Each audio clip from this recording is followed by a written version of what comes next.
اس وقت ہماری خوش قسمتی ہے کہ ہمارے ساتھ ملک کے معروف مذہبی اسکالر حشام علیہ ظہیر صاحب موجود ہیں، جو جمعیت اہل حدیث پاکستان کے صدر بھی ہیں، اور یہ ہمیں ٹائم بھی دینے ہیں۔ حشام بھائی بہت بہت شکریہ آپ کے ٹائم کا۔ حشام بھائی، واقعہ کربلا پوری امت کے لیے کیا لیسن ہے اگر اس کو سمجھیں، یعنی اس کی اسپرٹ کیا ہے آسان الفاظ میں؟ بسم اللہ الرحمن الرحیم۔ بلال بھائی، آپ نے تو سب سے آخر والا کویشچن سب سے پہلے کر دیا، لیکن آپ نے چونکہ سوال کیا تو اس کی اسپرٹ یہ ہے کہ انسان حق کے اوپر ہو تو ڈٹ جائے، انسان سچ کے اوپر ہو تو کھڑا رہے، انسان حق کے اوپر ہے تو وہ اس کو کسی بھی ملامت کرنے والے کی ملامت کی پرواہ نہیں ہونی چاہیے۔ اور جو جان ہے یہ اللہ رب العزت کی عطا اور تحفہ ہے۔ ایک بندے نے بستر کے اوپر بھی تو ماری جانا ہے، ایک بندے نے طبی موت بھی آپ کو پتہ ہے ماری جانا ہے، لیکن شہادت کا وہ رتبہ ایک ایسا رتبہ ہے کہ جو بندہ مومن ہوتا ہے یا مسلم ہوتا ہے اس کو اس کی قدر و منزلت کا اندازہ کہ خون کا ایک قطرہ بھی زمین پہ نہیں گرتا، آسمان سے بشارتیں اور گناہوں کی معافی کا اعلان ہو جاتا ہے، اور اس کو بلکہ بعض روایات ایسی بھی آتی ہیں کہ جنت میں اس کا ٹھکانہ بھی دکھا دیا جاتا ہے۔ اور شہید کو اللہ رب العزت نے قرآن پاک میں 2 آیات ہیں کہ ایک تو یہ ہے نا کہ اس کو مردہ نہ کہو، اور دوسری آیت یہ ہے اس کو مردہ تصور بھی نہ کرو۔ ایک ہے کہنا نہیں ہے اور دوسرا گمان نہیں کرنا، ہاں گمان بھی نہیں کرنا، کیونکہ وہ اللہ کے ہاں رزق دیا جا رہا ہے۔ اور شہداء کا جو آپ عمومی شہداء کی بات کر رہا ہوں، پھر عموم میں سے خصوص ہوتے ہیں، اور یہ تو اہل بیت کا ایک شہزادہ ہے۔ عمومی شہداء کا مقام و مرتبہ یہ ہے کہ وہ عرش کے نیچے جو قندیلیں لٹکی ہوئی ہیں ان کی روحوں کو سبز پرندوں کے قالب میں ڈال کر ان قندیلوں کے اندر ڈال دیا جاتا ہے، اور وہ جنت کے اندر سے کھاتے پیتے ہیں اور چرتے ہیں، گویا زندہ ہیں، اور رزق اللہ کے ہاں دیا جا رہا ہے۔ تو یہ تو وہ ہیں جو رسول اللہ صلی اللہ علیہ وسلم کے بیٹے ہیں اور رسول اللہ صلی اللہ علیہ وسلم کے نواسے ہیں۔ تو انہوں نے تو وہ آپ یہ سمجھیں کہ اپنی جان کو اللہ رب العزت کی بارگاہ میں پیش کیا، اور آخری لمحات میں ایک اور سبق بھی دیتے چلے گئے۔ بعض روایات کے اندر یہ بات بھی ملتی ہے کہ آخری وقت میں نماز کا وقت ہوا تو آپ نے نماز کو قائم کرنے کا ارادہ کیا۔ آپ کو پتہ صلاۃ خوف ہوتی ہے جنگ کے اندر، تو وہ 1 رکعت بھی پڑھنا، لیکن دیکھیں وہاں پہ بھی نماز پڑھنی ہے۔ تو حضرت حسین اس کو بھی لیٹ نہیں تھے کرنا چاہتے، اور نماز پڑھنے کے لیے جب وہ تیاری کر رہے تھے تو ان کو کہا گیا اس وقت بھی، تو انہوں نے یہ سبق دیا کہ ہاں یہ وقت بھی اگر تلواروں کے سائے تلے بھی اللہ رب العزت نے جو حکم دیے ہیں ان کو بجا لانا ہے۔ گویا ان کی پوری زندگی اللہ کے حکم کو بجا لانے کا نام ہے، اور ان کی شہادت اس بات کا سبق اور درس دیتی ہے کہ رہتی دنیا تک، قیامت تک کے لیے کسی مسلمان کو یہ نہیں دیکھیں مرنا موت ایک اٹل حقیقت ہے۔ آج سے 100 سال پہلے والے لوگ کہاں ہیں، 200 سال پہلے والے، وہ صرف کتابوں میں موجود ہوں، یا کئیوں کا تو تذکرہ کتابوں میں بھی موجود نہیں ہوگا، تو وہی لوگ زندہ و جاوید ہو جاتے ہیں، حقیقت میں بھی زندہ رہ جاتے ہیں شہید، اور تاریخ کے اندر بھی وہ لوگ امر ہو جاتے ہیں اور زندہ رہ جاتے ہیں جو اپنی جان کو اللہ رب العزت کی بارگاہ میں حق کے لیے قربان کر دیتے ہیں۔ سر سوال یہ، ہم خاص دنوں میں حضرت امام علی مقام حضرت امام حسین رضی اللہ تعالیٰ عنہ کی بات کرتے ہیں، محرم آتا ہے، ہم لنگر نیاز بانٹتے ہیں، قربانی کی بات کرتے ہیں، نفس کی علائشوں کی بات کرتے ہیں، مقابلہ کریں، ماحول کی علائشوں کا مقابلہ کریں۔ بلال بھائی، بنیادی طور پہ جو آپ نے سوال اٹھایا یہ ایک بہت بڑا لمحہ فکریہ ہے امت مسلمہ کے لیے۔ یہ وہ جو دن ہے father's day, mother's day, Valentine's day, اور یوم وطنی بھی آپ لگا لیں چلیں، اور بھی یہ جو دنوں کا کلچر اور کنسیپٹ ہے نا، یہ اسلام کا نہیں ہے۔ اسلام کے اندر آپ کو پتہ ہے، جیسے آپ نے کہا کہ ہم غیر مسلکی اور پھر فرقہ وارانہ بات نہیں کریں گے، اسلام ابدی دین ہے، ہمیشگی کا قائل ہے۔ رسول اللہ صلی اللہ علیہ وسلم نے حضرت عمر کا ہاتھ پکڑا ہوا، اور حضرت عمر نے کہا اے اللہ کے رسول، آپ مجھے بڑے محبوب ہیں، میری آپ سے بہت محبت ہے، لیکن آپ مجھے میری جان سے بڑھ کے محبوب نہیں ہیں۔ تو رسول اللہ نے اس وقت ایک جملہ کہا تھا، اے عمر آپ کا ایمان اس وقت تک مکمل نہیں جب تک میں آپ کو آپ کی جان سے بڑھ کے بھی محبوب نہ ہو جاؤں۔ تو اسی وقت اسی لمحے میں حضرت عمر نے کہا کہ آج کے بعد آپ مجھے میری جان سے بڑھ کے بھی محبوب ہیں۔ تو رسول اللہ نے حضرت عمر کے ایمان کی تکمیل کی بشارت دی کہ پھر آپ تیرا ایمان مکمل ہو گیا۔ تو کیا یہ ایک دن کے لیے محبت؟ یہ آپ کا جو سوال ہے، یہ رسول اللہ صلی اللہ علیہ وسلم یا ان کے خانوادے سے یا اہل بیت سے جو محبت ہے وہ 10 محرم کی محتاج نہیں ہے، وہ 9 محرم کی محتاج نہیں ہے۔ جس طرح صحابہ کی محبت کو سکھایا جاتا ہے، اسی طرح اہل بیت کی محبت کو بھی ہمیں اپنے گھروں میں سکھانا چاہیے، بغیر دنوں کی حدودوں کی یوت۔ دن کسی دن کے وجہ سے کسی واقعے کا یاد آ جانا چلے اس میں تو ہم مارجن دیتے ہیں کہ چلو واقعہ کسی دن ہوا یاد آ گیا, لیکن کیا محبت بھی صرف اسی دن موجزن ہوتی ہے؟ تو یہ بہت بڑا مغالطہ. محبت پورا سال رہنی چاہیے. رسول اللہ صلی اللہ علیہ وسلم اپنے ان بیٹوں کو حسن و حسین کو اتنا پیار کیا کرتے تھے, اور جو محبت کی بات آئی ہے اس لیے میں اس حدیث کو بھی آپ کے سامنے رکھنا چاہتا ہوں. رسول اللہ صلی اللہ علیہ وسلم نے فرمایا اے اللہ میں ان دونوں سے محبت کرتا ہوں. اے اللہ, اللہ کو کہہ رہے ہیں میں ان دونوں سے محبت کر رہا ہوں, اور اللہ سے درخواست کتنی عمدہ کر رہے ہیں, اے اللہ آپ بھی ان سے محبت کیجیے. اور بات یہاں تک ہوتی تو ان کے فضائل و مناقب کے لیے کافی تھی, یہاں تک نہیں بات چھوڑی, اور کہا اللہ جو ان سے محبت کرتا ہے تو اس سے بھی محبت کر. گویا یہ محبت صرف 10 محرم کو کرنی, یعنی رسول اللہ کہہ رہے ہیں جو ان میرے دونوں بیٹوں سے محبت کرتے ہیں تو اللہ تو بھی ان سے محبت کر. تو اللہ کن سے محبت کرے گا؟ جن کے دلوں میں پورا سال حسن و حسین کی محبت ہے, صرف چند ایام کے لیے نہیں. آپ کا سوال بڑا ویلڈ ہے اور جائز ہے, اور اس بات کا ابلاغ معاشرے میں میڈیا کے ذریعے ہونا چاہیے کہ صحابہ سے محبت, اہل بیت سے محبت, رسول اللہ سے محبت, یہ قرآن کے ساتھ جو محبت ہے, یہ ساری محبتیں صرف کوئی توہین قرآن کرے تو نہیں جاگنی چاہیے, یا توہین رسالت کرے تو نہیں جاگنی چاہیے, یہ پورا سال ہمارے دل کے اندر ہونی چاہیے. سر فکر حسین کو کیسے لازوال کیا جائے؟ میں یہ سمجھتا ہوں کہ فکر حسین کی طرف اگر آپ اس کو عام کرنا چاہتے ہیں تو ہمیں سب سے پہلے رسول اللہ صلی اللہ علیہ وسلم کا اپنے ان بیٹوں کے ساتھ جو تعلق ہے اس کو سمجھنے کی ضرورت ہے. رسول اللہ جیسے ان سے محبت کرتے ہیں, سب سے پہلی بات یہ ہے کہ ہمیں اس طرح محبت کرنی ہے. پھر ان کی جو فکر ہے اس کو آگے پروموٹ کرنا. میں آپ کے سامنے رسول اللہ صلی اللہ علیہ وسلم کی سیرت سے حضرت حسن کی یہ دیکھیں. پہلی بات تو یہ ہے, خیر آپ نے جن اعلیٰ مرتبت ہستیوں کا ذکر چھیڑا ہے ان کے پورے خانوادے کی اگر ہم سیرت بیان کرنا چاہیں تو یہ پروگرام کا ٹائم تھوڑا ہے, لیکن ایک ضمنی طور پہ میں صرف اشارہ کرنا چاہتا ہوں. حضرت علی جو ان دونوں کے باپ ہیں وہ بھی رسول اللہ صلی اللہ علیہ وسلم کے بیٹوں کی طرح تھے. بے شک. اور تاریخ کے اندر اور روایات کے اندر یہ بات موجود ہے کہ حضرت علی رسول اللہ سے اتنی محبت کیا کرتے تھے کہ اس کی مثال بھی مورخین نے اور سیرت نگاروں نے عرب کے صحرائی اونٹنی سے دی کہ تاکہ لوگوں کو بات سمجھ آ جائے. اونٹنی کا بچہ جو ہوتا ہے جب اس کو اونٹنی سے لگ کیا جائے تو وہ تڑپتا ہے, جس انداز میں وہ تڑپتا ہے باقی کسی جانوروں کا بچہ نہیں تڑپتا. تو مورخین اور سیرت نگاروں نے لکھا ہے کہ اگر رسول اللہ صلی اللہ علیہ وسلم حضرت علی سے اوجھل ہو جاتے تو حضرت علی اس طرح تڑپتے جس طرح اونٹنی کا بچہ اپنی ماں کے دور ہونے پہ تڑپتا. حضرت علی کے ساتھ یہ محبت ہے. اور رسول اللہ کیسی محبت کرتے تھے کہ رسول اللہ کہہ رہے ہیں اب جو آئے گا نا اس کو جنت کی بشارت دینا. حضرت ابوبکر آئے جنت کی بشارت ملی, کہا اب جو آئے اس کو جنت کی بشارت دینا. عمر آئے جنت کی بشارت دی. تیسری مرتبہ رسول اللہ نے کہا اب جو آئے اس کو جنت کی بشارت دینا, اور ہاتھوں کو اٹھا لیا اور کہا اللہ اب تو علی کو بھیج کہ جنت کی بشارت علی کو مل جائے. اتنی محبت ہے. اور یہی وہ علی ہیں کہ جن کو جب رسول اللہ نے خانہ کعبہ کے اندر بت توڑنے کے لیے اپنے کندھوں پہ اٹھائے, یہ اعزاز بھی حضرت علی کو ملا کہ رسول اللہ کے کندھے مبارک پہ سوار ہوئے ہیں. یہ اعزاز آپ کے نواسوں کو بھی ملا لیکن حضرت علی کو بھی ملا. حضرت علی آپ کے کندھے کے اوپر جب سوار ہوئے تو رسول اللہ کھڑے ہوئے, تو رسول اللہ صلی اللہ علیہ وسلم تو کھڑے ہوئے, تو حضرت علی کہتے ہیں چڑھا تو میں تھا بت توڑنے کے لیے, لیکن میں رسول اللہ کے کاندھوں پہ جب سوار ہو کے کھڑا ہوا, یعنی رسول اللہ جب کھڑے ہو گئے تو مجھے ایسے لگا کہ میں اتنا بلند ہو گیا ہوں کہ اگر آسمان سے تارا بھی توڑنا چاہوں تو توڑ کے لا سکتا ہوں. تو یہ حضرت علی انہی کے باپ ہیں. اور یہ حضرت علی ایک جرت مند اور جری باپ تھے. انا الذی سمتنی امی حیدرا, ان کا اپنا شعر ہے کہ میری ماں نے میرا نام حیدر رکھا, شیر رکھا. تو جب پہلا بیٹا حسن پیدا ہوا رسول اللہ گھر تشریف لے کے آئے ہیں, تو رسول اللہ صلی اللہ علیہ وسلم نے حضرت علی سے پوچھا کیا نام رکھا ہے؟ تو حضرت علی آپ کو پتا جنگجو ہیں, دلیر ہیں, شجاع ہیں, کہتے ہیں حرب, میں نے اس کا نام حرب رکھا ہے. حرب کا مطلب ہوتا ہے جنگ. رسول اللہ صلی اللہ علیہ وسلم مسکرانا شروع ہو گئی. یعنی حضرت علی تو چاہتے تھے کہ میرا بیٹا یہ جنگ ہے اور بڑا ہو کے جرنیل بنے, جیسے میں نے اسلام کے لیے کارنامے دیے ہیں یہ بھی کارنامے سر انجام دے. تو رسول اللہ صلی اللہ علیہ وسلم نے کہا بل حسن, یہ حرب نہیں ہے, اس کا نام میں محمد حسن رکھتا ہوں.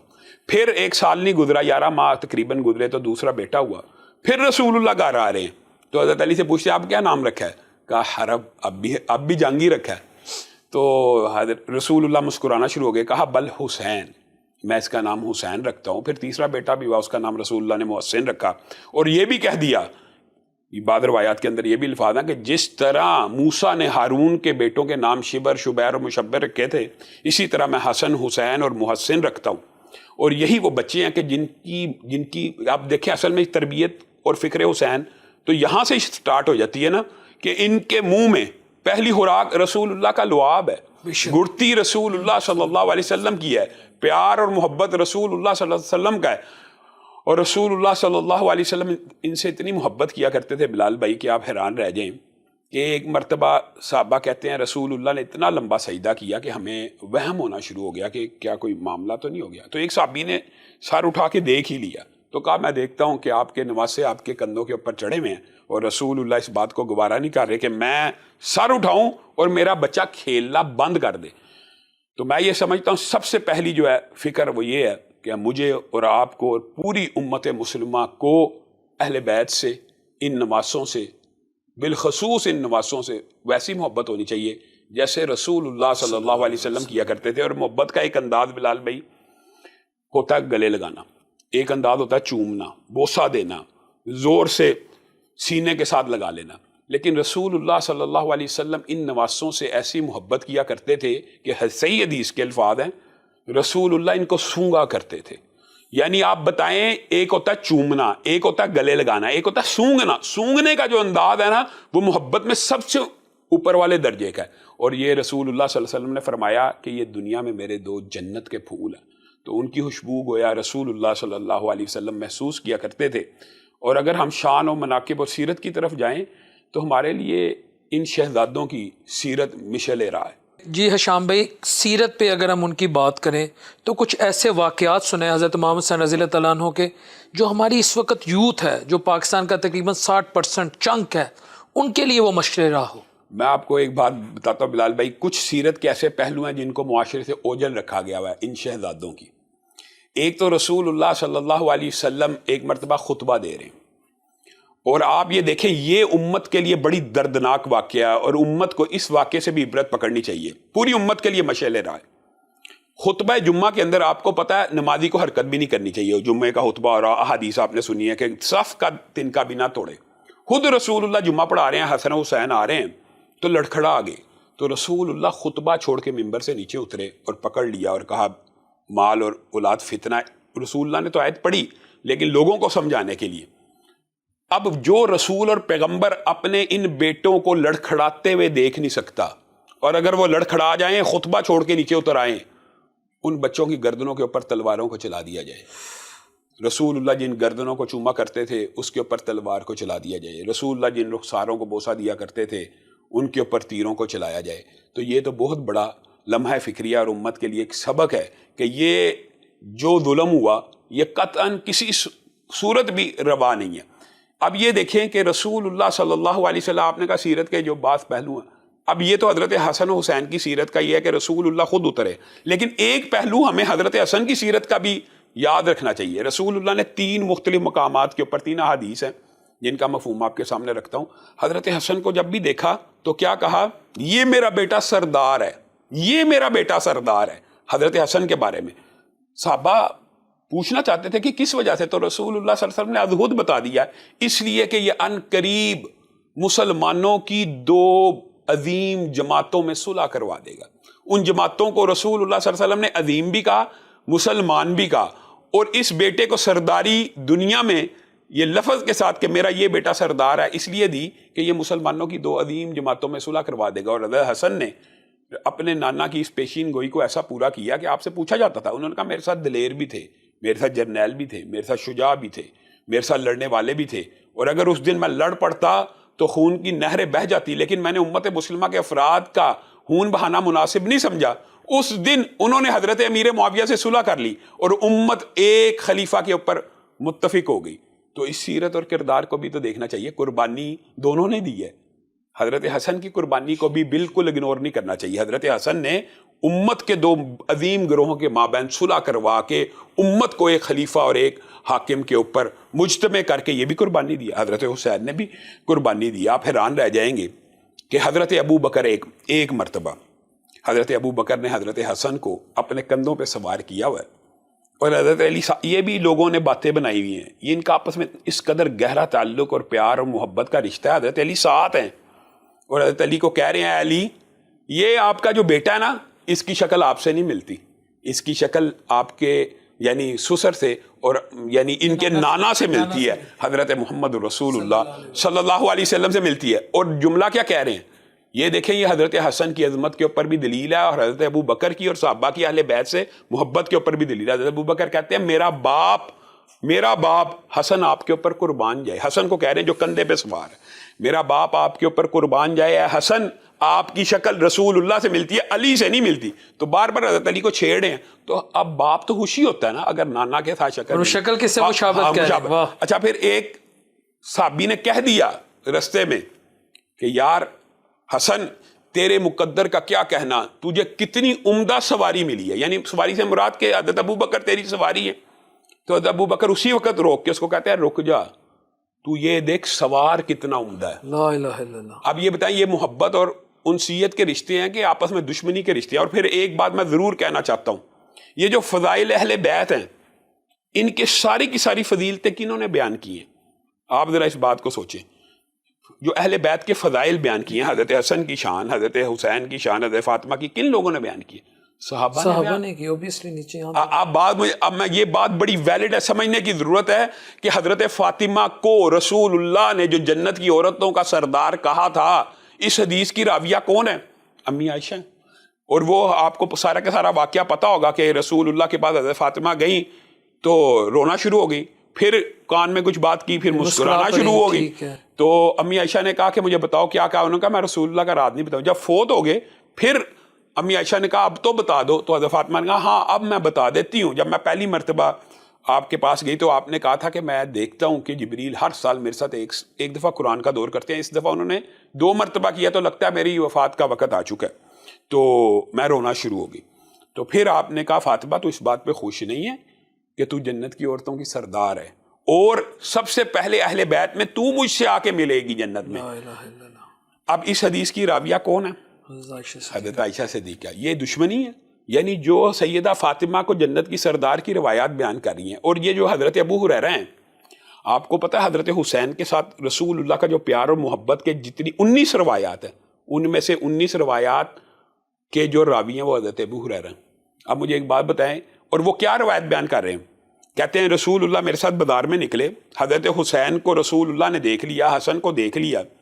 یہ حسن و حسین ان کی عمر کا بڑا کم فرق تھا، 11-12 ماہ. ہاں تو یہ بالکل کٹھے، تو صحابہ بھی ان کو اکٹھے ذکر کیا کرتے تھے. تو ابو ہریرہ کہتے ہیں کہ ایک ایک اینگل دیکھیں، ایک ایک انداز بھی ریکارڈ کیا ہوا ہے صحابہ نے کہ رسول اللہ صلی اللہ علیہ وسلم اپنے دونوں ہاتھوں کو پھیلائے ہوئے ہیں اور حسن و حسین کی طرف بڑھے ہیں، اور وہ بچوں میں سے بھی ایک نے اپنے بازوؤں کو پھیلایا ہوا ہے جیسے ایک دوسرے کی طرف یعنی ایک ایک انداز. ہاں دونوں ہاتھوں کو وہ بھی پھیلا کے آ رہا ہے. اور صرف یہ ریکارڈنگ نہیں کی، پھر یہ کہا کہ ایک مرتبہ ایسا ہوا حضرت ابو ہریرہ نے کہ رسول اللہ کو مل گئے تو رسول اللہ ان کے پیچھے دوڑنا شروع ہو گئے بچے کے، اور بچہ آگے آگے دوڑ رہا ہے. تو یہ بھی ایک انداز ہوتا ہے کھیلنے کا. تو رسول اللہ صلی اللہ علیہ وسلم نے تاخیر کی کہ کہیں یہ میرا بیٹا یہ نہ سمجھے کہ میں دوڑ نہیں سکتا. رسول اللہ اس کے پیچھے دوڑ رہے ہیں اور وہ یہ سمجھ رہے ہیں کہ میں تیزی سے دوڑ رہا ہوں اپنے نانا سے، میں اپنے نانا سے تیز دوڑ رہا ہوں. تو رسول اللہ ان کو کچھ تھکا کے بڑی دیر بعد پکڑتے ہیں تو بچہ خوش ہو کے ہنسنا شروع کر دیتا ہے. یہ بچوں کا انداز ہوتا ہے کہ پکڑ لیا بلا ہے، لیکن پہلے اس میں اعتماد دیا. پھر حضرت ابو ہریرہ کا یہ دیکھیں، حضرت ابو ہریرہ کے پاس حضرت حسین آئے تو حضرت ابو ہریرہ نے کہا حسین اپنی قمیض کو اوپر کر لیجیے. اب یہ جو مطالبہ یہ بالعموم معاشرے میں عجیب لگتا ہے.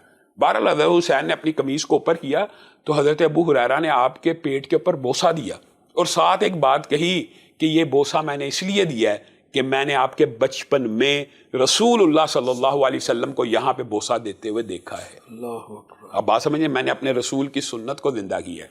یعنی رسول جن کو بوسے دے اور اسی امت کے بعد افراد کلمہ گو ان کے گردن کے اوپر تلوار کو چلا دے، تو یہ تو بہرحال ایک بہت بڑے ظلم کی بات ہے. اور یہ بات بھی میں کہنا چاہتا ہوں آپ کی وساطت سے کہ بعض لوگوں کا یہ خیال ہے کہ قاتلین حسین کے بارے میں اہل سنت کا یا اہل حدیث کا موقف جو ہے اس کے اندر کوئی نرمی پائی جاتی ہے. ہرگز نہیں. جو بھی سیدنا حسین کے قتل کے اندر ملوث ہے ہم اس کو ملعون سمجھتے ہیں. بے شک. ہاں یہ بات ہے، تب اس میں کوئی میرے خیال میں اختلافی بات نہیں ہے، لیکن جان بوجھ کے بنائی ضرور جاتی ہے. لیکن آج یہ بات بھی کلیئر ہونی چاہیے، حضرت حسین کے قتل میں جو شخص ملوث ہے اس کے اوپر اللہ کی لعنت ہے. وہ اب مجھے ایک بات بتائیں، حضرت علی کے پاس حضرت طلحہ اور زبیر کے قاتلین آئے تھے کہ نہیں؟ بالکل آئے تھے. حضرت زبیر کا قاتل حضرت زبیر کا سر لے کے حضرت علی کے پاس آ گیا تاکہ حضرت علی مجھے انعام و اکرام دیں گے, اور وہ حضرت علی کے لشکر میں تھا, تو حضرت علی نے اس کو انعام و اکرام دیا تھا.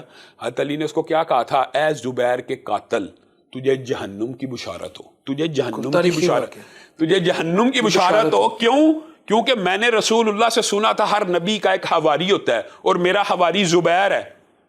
اب بات سمجھ رہے ہیں؟ تو اب یہ سمجھ لینا کہ حضرت حسین کا جو قاتل ہے اس کو جہنم کی بشارت نہیں ہے, وہ لعنتی ہے, ملعون ہے, ہر قسم کا اس کے اوپر عذاب ہے, اور اہل سنت اس سے بری ہیں. ہاں یہ اختلاف ضرور موجود ہے کہ ہم یہ سمجھتے ہیں کہ اہل بیت میں سے جو افراد زندہ بچے تھے جن کو وہ قاتل کہیں گے, جن کے اوپر وہ الزام لگائیں گے, ہم ان کے الزام کو مانیں گے. باقی اگر کوئی دوسری صدی ہجری کا یا تیسری صدی ہجری کا مورخ کہے گا کہ نہیں اہل بیت نے جن کو قاتل کہا وہ نہیں تھے, دوسرے تھے, تو یہ بات اختلافی ہو سکتی ہے. لیکن جو بھی تھا, ہم تو اس لیے کہتے ہیں عموم بات کی جائے, جو بھی ان کے قتل میں ملوث تھا خدا کی لعنت, اس کے اوپر خدا کی لعنت. تو تاکہ میں کہتا ہوں اختلاف ختم کرنے کے لیے یہ اختلاف ختم ہو جاتا ہے, اس بات کے اوپر اختلاف کو ختم کر دینا چاہیے. اور میں آپ سے یہ گزارش کرتا ہوں کہ آپ بھی اپنے پروگرامز کے ذریعے ایک بات کا ابلاغ ضرور کریں کہ ٹھیک ہے سیدنا حسین کی شہادت بہت بڑا سانحہ ہے, مانتے ہیں ان کے قاتلوں کے اوپر لعنت ہو, لیکن اس واقعے سے 40-50 سال پہلے جو ہستیاں دنیا سے جا چکی ہیں ان کے اوپر تان و تشنیع اس واقعے کی بنیاد پہ کیسے کی جا سکتی ہے؟ حضرت ابو بکر اس واقعے سے کتنا عرصہ پہلے دنیا سے چلے گئے, حضرت عمر چلے گئے, حضرت عائشہ, حضرت حفصہ, حضرت عثمان, یہ جو لوگ ہیں ان کے اوپر تان و تشنیع ان واقعات کی بنیاد کے اوپر تو یہ بھی کسی صورت نہیں ہونی چاہیے. جائز نہیں. ہاں یہ بات جائز ہی نہیں ہے, یہ بات جائز ہے. صحابہ کا بھی ایک مقام و مرتبہ ہے. بالکل صحیح بات ہے.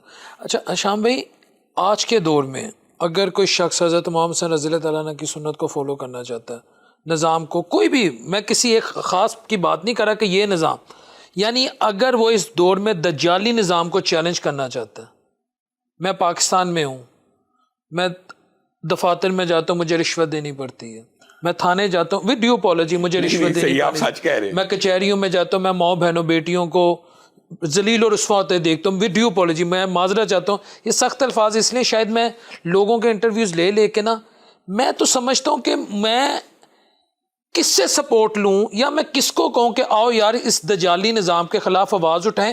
جب میں اپنے ارد گرد دیکھتا ہوں, جب میں سرکاری افسران کو دیکھتا ہوں, جب میں دکاندار کو دیکھتا ہوں, میں دودھ فروش کو دیکھتا ہوں, میں ہر ایک کو یزید کے لشکر میں جب میں دیکھ رہا ہوں ان کی اکثریت کو, تو امام حسین کی سنت پہ کیسے ہم عمل کر سکتے ہیں جب اداری میرے ساتھ نہیں ہے, جب عوام میرے ساتھ نہیں ہے؟ بلال بھائی آپ نے جو بات کی ہے نا اس کی سب سے بڑی دلیل میں دیتا ہوں. یہ ابھی حالیہ دنوں میں رضوانہ نامی ایک بچی کا واقعہ ہوا. بالکل ہوا. وہ سول جج کی اہلیہ نے اس کے اوپر تشدد کیا, ہر چیز ہوئی, یہ پورا نظام بوسیدہ ہو چکا ہے. اس عورت کی, جس بچی نے ٹی وی کے اوپر سینکڑوں لوگوں کے سامنے کہا کہ یہ مجھے چمچے مارتی تھی, زخم میں کیڑے پڑ گئے اور پھر اس نے میرا علاج نہ کروایا, رات کو کھانا نہ دیا, یہ اعلانیہ سارے پاکستانیوں نے سن لیا. اس عورت کی ضمانت لاہور ہائی کورٹ لے رہا ہے. کیوں لی؟ نظام بوسیدہ ہے نا. اس نظام کے اندر واقعی کئی دفعہ بندہ امید بھی چھوڑ بیٹھتا ہے, جیسے آپ اس طرح اس ٹائم بندہ فرسٹریٹڈ ہو جاتا ہے. لیکن وہی بات ہے, پھر یہ کردار, یہ جو صحابہ اور اہل بیت کی سیرت ہے, یہ ہمارے لیے مشعل راہ ہے کہ امید نہیں چھوڑنی. رسول اللہ صلی اللہ علیہ وسلم نے فرمایا ہے کہ بہترین جہاد وہ ہے کہ آپ کلمہ حق جابر سلطان کے سامنے کہیں. یہ بہترین جہاد کی قسموں میں سے ہے. تو جابر سلطان کے سامنے کلمہ حق کہنا میری اور آپ کی ذمہ داری ہے, لائبلٹی ہے. ہم اسلحہ اٹھانے کی بات نہیں کرتے, ہم گنے اٹھانے کی بات نہیں کرتے, ہم یہ نہیں کہتے کہ پاکستانی افواج یا پولیس کے خلاف آپ اسلحہ نکال لیں, لیکن آپ آواز تو اٹھائیں. آپ کو آواز تو اب یہ مجھے بتائیں جو رضوانہ کا واقعہ ہے, اس عورت کی ضمانت ہونی چاہیے تھی, نہیں تھی ہونی چاہیے. یہ کس نے کہنا ہے؟ یہ ہائی کورٹ کے ججوں کو کس نے سمجھانا ہے کہ پیٹی بائی اتنا بھی مقدس محترم نہیں ہوتا کہ انصاف کے ہر ضابطے کو پاؤں کے نیچے رون دیا جائے. اور وہ جو فرمان تھا اسلام آباد کا, وہ بیچارہ ریڈی باندھتا نا, کلفی لگاتا ہے, اس کو جرمانہ 5 لاکھ جرمانہ کر دی, 3 ماہ کی سزا. سر یہی میرا سوال ہے, اس کو مختصر, جب پھر میں آواز اٹھاؤں گا مجھ پہ ٹائٹل لگ جائے گا یہ باغی ہے, یہ خارجی ہے, یہ ریاست میں فتنہ ڈالنا چاہ رہے, فتنہ پرور ہے. تو دس از مائی کوسچن. بلال بھائی آواز, لیکن اس کی ان ایلیگیشن سے آواز کو اٹھانا بند کرنا یہ بھی آپ نے یہی تو ہمیں سیرت حسین اور سیرت اہل بیت اور سیرت صحابہ سے یہی سبق ملتا ہے کہ حق بات کہنی ہی کہنی ہے. اب مجھے ایک بات بتائیں, حضرت ابو بکر کی آپ دیکھیں, پورا معاشرہ, پورے صحابہ حضرت ابو بکر کو کہہ رہے ہیں کہ یہ جو مرتدین زکوٰۃ ہیں, یہ جو زکوٰۃ کے منکر ہیں, ہاں جی بالکل بے شک, وہ کیا بالکل اکیلے حضرت ابو بکر کہہ رہے ہیں کہ اسٹینڈ لینا. ساری امت کہہ رہی ہے اسامہ بن زید کے لشکر کو نہ بھیجے, اکیلے اسٹینڈ لے گئے. اسی طرح حضرت عمر کی زندگی کے واقعات ہیں, اسی طرح اب مجھے پتہ ہے حضرت حسین کو سب نے نہیں تھا کہا کہ نہ جائیں, ساری امت نے کہا نہ جائیں, بالکل منع کر چلے گئے, ساری اسٹینڈ لے گئے نا کہ کوفہ میں نے جانا ہی جانا ہے, اور لاکھوں لیٹر آئے تھے اور سارے صحابہ نے مشترکہ طور پہ کہا تھا کہ نہ جائیں. تو بنیادی طور پہ اگر آج میں یہ سمجھتے ہیں کہ ہماری آواز کو خارجیت کہا جاتا ہے, ہماری آواز کو اینٹی اسٹیٹ کہا جاتا ہے, ہماری آواز کو غدار کہا جاتا ہے, تو اس کی وجہ سے ہم نے آواز اٹھانا بند نہیں کرنی. ہاں, ہمیں اپنا لہجہ ٹون ڈاؤن کرنا چاہیے, ہمیں اخلاق کے دائرے میں اور تہذیب کے دائرے میں یہ بات متواتر اٹھاتے رہنا چاہیے. دیکھیں, پاکستان کا آئین, پاکستان کا دستور جو ہمیں پروینس دیتا ہے, جو ہمیں اجازت دیتا ہے, ہم نے اس پیرامیٹر ہم نے وہ کام کرنا ہی کرنا ہے. ہم نے اس رضوانہ کے حق میں آواز اٹھانی ہے, ہم نے فرمان کے حق میں آواز اٹھانی ہے, کیونکہ یہ کسی ریاست کے خلاف نہیں ہے, یہ سسٹم کے خلاف ہے, یہ اس نظام کے خلاف ہے. آپ نے اسلام کے نام پہ ملک حاصل کر لیا, آپ نے رسول اللہ, اہل بیت, ان کے نام کے اوپر کلمہ طیبہ کی بنیاد کے اوپر ایک وطن حاصل کیا ہے, اور اس کے اندر اسلامی نظام کی الف با بھی نہیں ہے. تو اس بارے کے اوپر بھی ہمیں غور کرنے کی ضرورت ہے. شام بھائی, آج کی امت میں جہاد کہاں کھڑا ہے؟ بالخصوص 9/11 کے بعد جو کچھ ہوا, جس طرح جہاد کو اس کی مس انٹرپریٹیشن بھی کی گئی ہے دانستہ طور پہ, جو سو کالڈ اپنے آپ کو ماڈرن کہتے ہیں, سو کالڈ ماڈرن کی میں بات کروں, جہاد آج کی امت میں کہاں کھڑا ہے؟ ان تک جو جہاد کی ریئل اسپرٹ ہے, امت کے کتنے افراد تک وہ سمجھ بھی ہے, اس کو سمجھتے ہیں؟ بلال بھائی, بنیادی طور پہ یہ جو آپ نے سوال کیا ہے, تو میں تو یہ سمجھتا ہوں کہ 9/11 کے بعد شاید ہمارا میڈیا بھی اس بات کا متحمل نہیں ہے, اور آپ نے مغرب کی طرف سے جو یہ لغار ہے 9/11 کے بعد, حتیٰ کہ آپ نے یہ بھی باتیں سنی کہ جہاد کی آیات ہی کو قرآن سے نکال دیا جائے. لیکن میں یعنی آپ کو پتا, آج کل یہ بات تو اتنی سینسٹیو ہو چکی ہے کہ جو امام اور خطیب خطبے میں یا تقریروں میں اس بارے میں بات کرتا ہے, اس کو اٹھا کے لے جایا جاتا ہے. تو میں یہ سمجھتا ہوں کہ چلیں ایک ہم مارجن دیتے ہیں لوگوں کو, کہ صحابہ تو وہ تھے جو سفر کرتے تھے, گھوڑے کے اوپر بیٹھنا, ٹریننگ کرنا, 3 دن کا سفر کرنا, پھر تلوار نکالنا, پھر جہاد اور قتال کرنا, یہ بہرحال ایک مشکل کام تو ہے. میں اور آپ, ہم زبان بھی نہیں کھول سکتے. میں یہ سمجھتا ہوں کہ میں اور آپ آج معاشرے میں کم از کم اسلام کے دفاع کے لیے زبان تو کھول لیں. تلوار نکالنا تو بہت دور کی بات ہے, وہ تو اب جہاد آپ کہہ رہے ہیں کہاں ہے بتائیں, وہی پوچھ رہا ہے ہی نہیں, معاشرے میں ایگزسٹ ہی نہیں کرتا. جو کرے گا اس کے اوپر پابندیاں لگ جائیں گی, جو یہ بات کرے گا. اور جہاں پہ حقیقی جہاد کی ضرورت ہے, مثلا فلسطین ہے, پوری امت کا اجماع ہے کہ وہ بیت المقدس کو آزاد کرانے کے لیے ہونا چاہیے, وہاں نہیں ہو رہا. کشمیر ہے, امت کا اجماع ہے کہ اس کو آزاد کرانے کے لیے ہونا چاہیے, وہاں صاحب کے دور میں آپ کو پتہ ہے پالیسی چینج ہو گئی, اور نے حتیٰ کہ یہاں تک کہہ دیا تھا کہ جو وہاں پہ جائے گا وہ سمجھے اینٹی ریاست کام کر رہا ہے. تو گویا جن علاقوں میں جہاد ایکچوئل ایگزسٹ کرتا تھا, امریکہ نے حملہ کیا افغانستان کے اوپر, تو افغانستان نے جو پوری بیٹل لڑی ہے دفاعی ہے نا, حملہ آور کے خلاف تو ڈیفینسو موڈ تھا, ٹھیک ہے. اب اس کو بھی دہشت گردی کہا جاتا ہے. انہوں نے اس کے بارے میں کیا کہا تھا, ہم توڑا بوڑا بنا دیں گے. بالکل بنا دیں گے. تو دفاعی جہاد بھی توڑا بوڑا کی نظر ہو گیا. اقدامی جہاد مسلمانوں نے کرنا نہیں. اقدامی جہاد کیے ہوئے آج مسلمان امت کو 200 برس ہو گیا. اقدامی کا مطلب ہوتا ہے اٹیک کرنا, اگریسو موڈ سمجھ لیں آپ, بالکل ایگزیکٹ ترجمہ آپ نے کہا لیا. اور دفاعی جہاد ہوتا ہے ڈیفینسو. افغانستان نے تو ڈیفینس کی ہے, کشمیر میں تو ڈیفینس ہو رہا ہے, بیت المقدس میں تو ڈیفینس ہو رہا ہے, یہ نہیں کرنے دیا جا رہا. آپ بات سمجھ رہے ہیں کہ جو جہاد پوری امت کے اندر اجماع کی حیثیت رکھتا ہے کہ بیت المقدس کو آزاد کروانا چاہیے, پورے مسلمانوں کا ہے نا عقیدہ کہ حضرت عمر نے کروایا, تو ہم تو وہ نہیں کرتے. تو پھر یہی میرا سوال جو میں نے شروع میں کیا تھا, یہ واقع کربلا کی تو اسپرٹ ہی یہی ہے کہ اپنے سے ظالم کو چیلنج کر دو. اصل میں آپ کو ایک بات بتاؤں, ہم ایک ایسی قوم ہے کہ جو اپنی مرضی کی پک اینڈ چوز کرتے ہیں. سیرت میں سے بھی ہم نے وہ حصہ لینا جو ہمیں اچھا لگے. کیا رسول اللہ کی سیرت میں جہاد نہیں ہے؟ بے شک رسول اللہ صلی اللہ علیہ وسلم 53 برس کے ہیں, اور 53 برس ادھیڑ عمری ہوتی ہے. رسول اللہ کی پوری جوانی تو تبلیغ میں گزری ہے. لیکن جس عمر میں رسول اللہ کو ریسٹ اور ابلاغ کرنا تھا وہاں پہ تلوار اٹھانے کا حکم آ گیا. آپ بات سمجھے, دونوں میں بڑا فرق ہے. جوانی کے اندر جہاد ہوتا تو بات سمجھ آتی, لیکن وہ پوری جوانی آپ نے تبلیغ میں گزار دی. اور جس وقت تبلیغ کا ٹائم تھا, جو آج کل ہمارے معاشرے کی نفسیات ہے, اس وقت رسول اللہ کو اللہ نے تلوار اٹھانے کا حکم دیا تو رسول اللہ پیچھے رہ گئے. رسول اللہ نے اپنی آخری دن تک اس بڑھاپے میں, اس ڈیڑھ عمری میں بھی تلوار کو اٹھائے رکھا. تو جہاد ہم نے سیرت سے, صحابہ کی زندگی سے, اہل بیت کی زندگی سے یہ چیپٹرز نکال دیے ہوئے ہیں. اور ہمیں یہ کہا جاتا ہے ہمارے نصاب کے اندر کہ قرآن کے اندر سے بھی ان آیات کو نکال دیا جائے. اور تمہیں کیا ہو گیا کہ اچھا مجھے ایک بات ہے, عافیہ صدیقی کا جو کیس ہے, پوری دنیا آج ہم جس خطے میں بیٹھے ہوئے ہیں, میں اور آپ, یہ پورے کا پورا خطہ کس وجہ سے آزاد ہوا تھا؟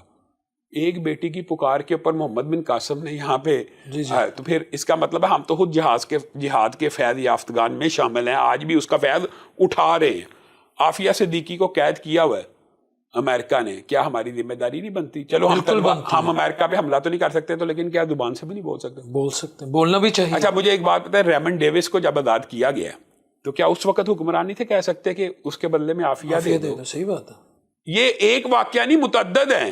جب یہ جو انڈیا کا حملہ آور تھا ابھی نندن, اس کو جب چھوڑا گیا, اس وقت وہاں جو موجود پاکستانی فوجی اور آرمی کے گرفتار شدگان لوگ موجود ہیں یا مجاہد موجود ہیں, ان کی آزادی کا مطالبہ نہیں تھا کیا جا سکتا. گویا ہم تو اپنی زبان سے بھی جہاد کو چھوڑ چکے ہیں. جہاد کی جو سب سے ہلکی قسم ہے, یا جس کو ظالم حکمران کے سامنے سب سے افضل بھی کہا گیا ہے, وہ بھی ہم نے چھوڑ دیا. کیوں چھوڑ دیا؟ یہ ہماری, میں یہ سمجھتا ہوں کہ ہے جرم ضعیفی کی سزا مرگ مفاجات. ہم یہ غلام ہیں ذہنی, آپ چاہے اقرار کریں یا نہ کریں, ہم ایک ایسے سسٹم میں رہتے ہیں اور ہم ایک ایسے نظام میں رہتے ہیں کہ ہم نے مغرب کو, امریکہ کو اپنا بڑا اور اپنا خدا مان لیا ہوا ہے, تو ہم نے ان کے مطابق چلنا ہے. جب جہاد بھی وہی ہے جو امریکہ کہے گا.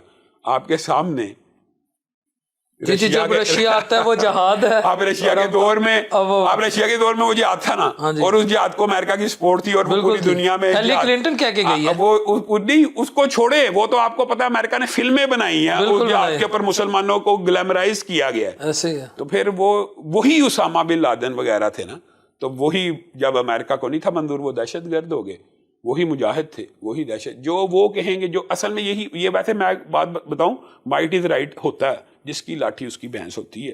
یہ میں آپ کو ایک فیکٹ بتا رہا ہوں, جس کی لاٹھی اس کی بھینس ہوتی ہے. اور یہی وہ بات ہے کہ مسلمانوں کو رسول اللہ صلی اللہ علیہ وسلم نے ایک وصیت کی تھی, ایک نصیحت کی تھی, مسلمانوں نے وہ چھوڑ دی, اس لیے یہ زوال ہے. رسول اللہ نے کہا تھا کہ جو اسلحہ سازی ہے نا, حدیث کا مفہوم ہے کہ نشانے بازی ہی قوت ہے, نشانے بازی میں قوت ہے. یہ رسول اللہ صلی اللہ علیہ وسلم کا فرمان ہے.